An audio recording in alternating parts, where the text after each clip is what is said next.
Halos hindi na makita ng mga motorista ang kalsada sa bahaging ito ng Barangay San Miguel, Carlota City sa Negros Occidental. Halos balot ito ng makapal na abo. Ang ilan sa kanila, dahan-dahan lang sa pagmamaneho para makiiwas sa aksidente. Ang mga bahay na ito, gayon din ang mga pananim, hindi rin nakaligtas sa abo.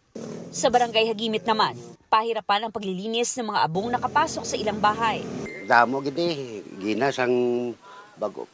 Pag lupok, ang damol-damol na diyang abo sang kwan. Sakit sa ilong. Dugan. Pag nag-agis lakyan, ginahuyop ko sa lakyan to sa sulod.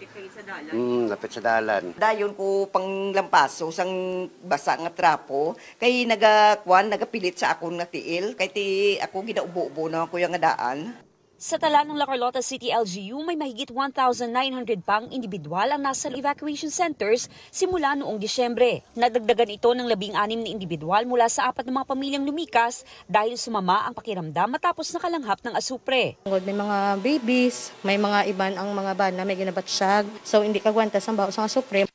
Sa bayan ng La Castellana, may ilan ding barangay na apektado ng ashfall.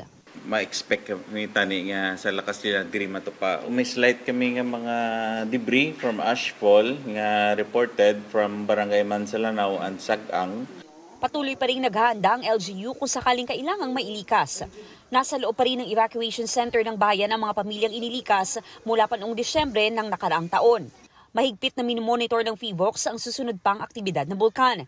Hindi inaalis ang posibilidad ng lava flow dahil sa pag-akyat ng magma. Isa inagyapon sa mga senaryo nga pwede naton ginalantaw no nga magka-effusive eruption. Based sa aton nga ground deformation no nga inflated gyapon ang aton nga ang edifice ang aton nga volcano, amat-amat nga pagsakas ang magma.